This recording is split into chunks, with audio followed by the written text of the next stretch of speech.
Our current AI systems have, I'd say, two main issues. One of those is that they require much more data than humans to learn the things that they learn. So a human child might learn language after about 5 years of, speech. Our AI systems require, maybe 1,000 or 10,000 times as much speech data to get to the point where they get to in terms of the language input that they're trained on. As it relates to the time for that training to take place, that is certainly a lot shorter with the AI platform. Yeah, that's right. So they can be trained in less sort of wall clock time, but they're having the equivalent experience of, 1,000 years, much, more data than a child is getting when they're learning the structure of language. You shouldn't exist, and that makes you extraordinary. Imagine the universe running a lottery for 13.8 billion years. Intelligent life is the winning ticket, so rare that most draws come up empty. But somehow, impossibly, you're here.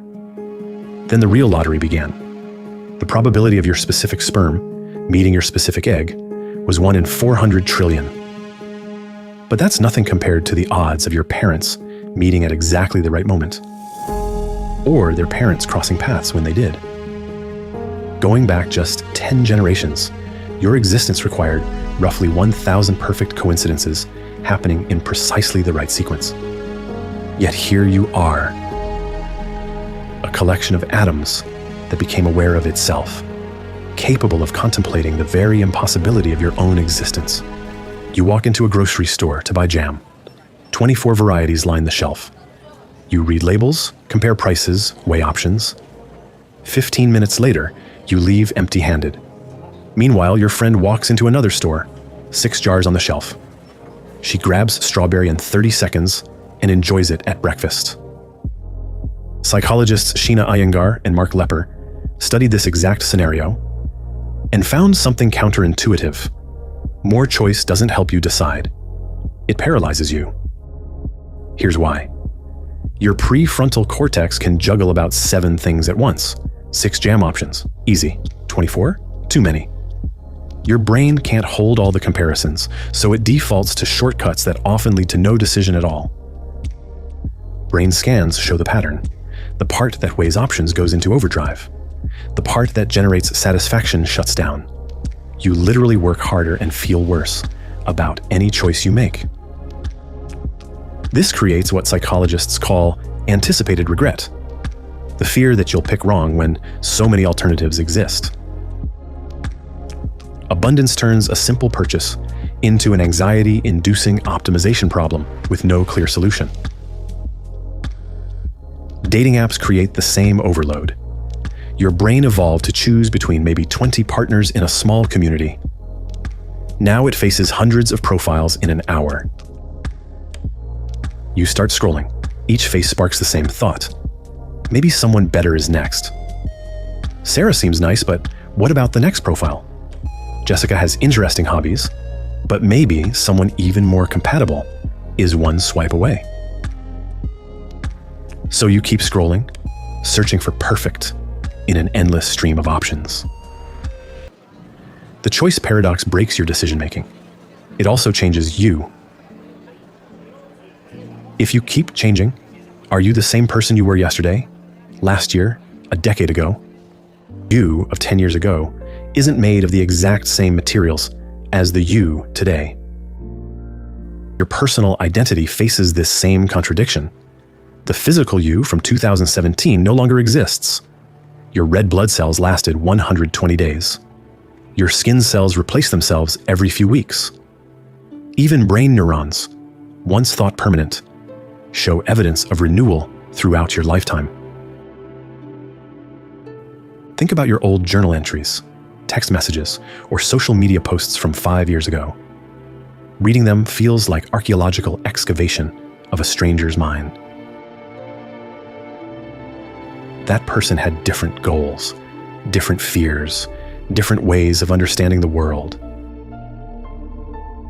They were worried about things that don't even occur to you now. They held opinions you now find embarrassing. Yet you remember being that person. You have a continuous narrative connecting current you to past you to childhood you. But which version is the real you? Maybe memories create continuity? But neuroscience shows that memories change every time you recall them. They're reconstructed, not replayed like video files. Each remembering alters the memory itself. Your childhood memories aren't recordings. They're stories your brain tells itself, edited and updated with each telling. Perhaps personality maintains identity, but personality changes dramatically over time. The traits that define you at 20 will shift significantly by 40. Research shows people become more conscientious and agreeable with age, while openness to new experiences often decreases. The ambitious risk-taker you are now might become the cautious planner you'll be later. When you set 10-year goals, which version of yourself are you planning for? Current you with today's values and priorities? Or future you who will have fundamentally different interests and perspectives? People consistently underestimate how much they'll change. We plan our futures as if we'll always have the same preferences, but the person who achieves your goals might not even want them anymore. If slow change can blur who you are, what happens when you tamper with time? Could you erase your own existence? What if you could travel back and meet that previous version of yourself? Would you even recognize each other as the same person? And more disturbing still, could you accidentally erase your own existence without even realizing it? Let's assume you build a time machine and meet your grandfather before he has children.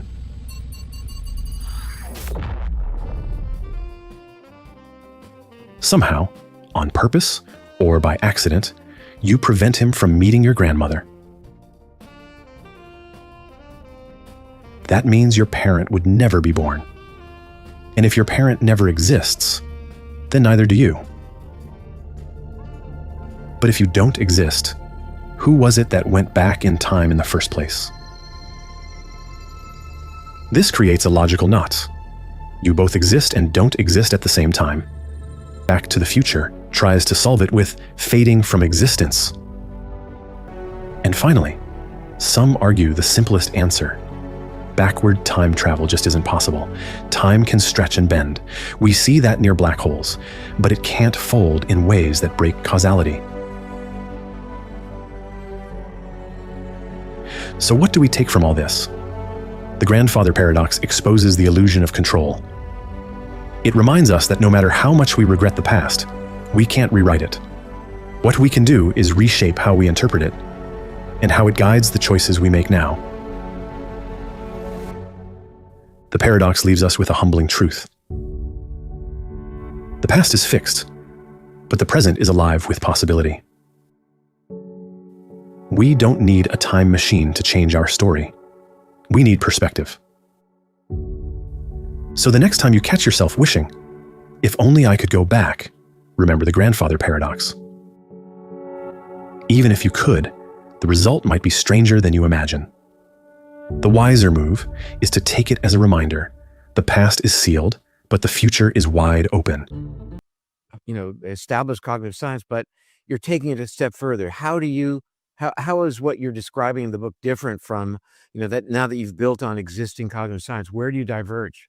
I mean, a lot of the story in the book is the story of how we got to this moment in terms of these different threads that people have used to try and understand how thought works. So each of those being a different kind of mathematics. So in the book, I talk about systems of rules and symbols. So things like logic as one sort of first attempt.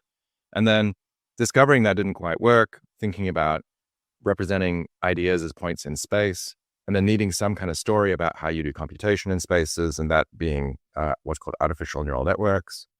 And then the third thread being one that comes from probability and statistics, which really gives us a tool for answering sort of why questions, like why is it that this system learns? Why is it that it doesn't learn better? Why does it do the things that it does? And so those three threads have started to come together in modern AI systems, where you have systems that are trained on symbolic data. things like language, that are using giant neural networks to learn how to approximate that structure, and that are trained with a probabilistic goal, something like predicting the next word that appears in a sentence. And that combination of three things turns out to be very powerful, but it also doesn't capture everything about how minds work. And so that's, I think, the big project for cognitive science moving forward, is trying to figure out, again, how much of what human minds do is captured by the mathematics that we have. So I was going to do this later in the interview, but then how do we compare where we currently are in understanding of human thought process and consciousness to, we'll get back to consciousness a little bit later, but to artificial intelligence? How close is AI to mimicking what you believe is going on in the brain? I think our AI systems right now have a couple of important differences from human minds. And those are really more a consequence of just the paths that humans and AI systems find to solving the problems that they're posed by their environment. So our current AI systems have, I'd say, two main issues. One of those is that they require much more data than humans to learn the things that they learn. So a human child might learn language after about 5 years of, speech. Our AI systems require, maybe like, 1,000 or 10,000 times as much speech data to get to the point where they get to in terms of the language input that they're trained on. No, as it relates to the time for that training to take place, that is certainly a lot shorter with the AI platform. Yeah, that's right. So they can be trained in less sort of wall clock time, but they're having the equivalent experience of, like 1,000 years, much, more data than a child is getting when they're learning the structure of language. So that's one difference. And then the other difference is generalization. So our AI systems generalize in ways that are often surprising to us, or fail to generalize in ways that are surprising to us, where they can solve one problem and you can give them another problem that seems right next door to us, right? It seems like it's exactly the same kind of thing, maybe with some tweak to it, and they fail miserably at that alternative version of the problem. And so, our intuitions about intelligence, if you have a friend who's really good at solving math problems, you expect there to be other kinds of things they'd be good at. That's not necessarily how our AI systems work. You can make an AI system that's really good at solving math problems, but then it's going to not be as good at, solving other kinds of problems. It's not sort of generalizably smart in the way that humans are. And so your model of human brain, explain intuition? Intuition in terms of, like being intuitive. Yeah. Yeah. I mean, I think a lot of what I do is trying to map these, what we call sort of folk psychological terms, right? Things that are in the way that we talk about minds, to computational and mathematical ideas, right? So intuition, one way of thinking about that is something which is sort of like a kind of implicit learning, right? It's something where it's not necessarily verbalizable. It's a way that we're solving a problem without sort of thinking through it consciously. Those kinds of solutions, that's exactly the kind of thing that neural networks normally do. They're good at learning patterns and finding associations between things instead of making connections. What's unusual is actually the way that we're using neural networks now, where we're training them on language and then getting them to generate language in order to answer the questions that we ask them. And so that's pushing them maybe out of that more intuitive mode and into something which is more like an explicit reasoning mode. But you just mentioned pattern recognition. Aren't these large models certainly incredibly more advanced as it relates to pattern recognition in comparison to our brain, or not? What they're able to do is process just much more data than a human can. Understood. Right? And so the thing that always impresses me about these models is they know as much as an expert, or at least they can answer questions, in the way that an expert would, for just very different domains, right? So if you're talking to a large language model, you can be asking it detailed medical questions. You can be, as I do, detailed mathematical questions. You can, be asking it for like, chemistry, how does cooking things work? What combinations of flavors might be good? It can give you answers to all of those kinds of questions. It can even do things like make analogies between them, right? So this is one of my favorite tricks is you find someone who just as a human being happens to be extremely expert in two things, right? So someone who's a doctor, but also a bluegrass musician and knows a lot about medicine and bluegrass. And then you can ask it to, form an analogy or to explain the connections between two very specific things that person knows. And the model can do that. And it can do that for any human expertise, right? Hmm. So that's a way in which the models excel. But, I think that knowledge is also, often surprisingly brittle.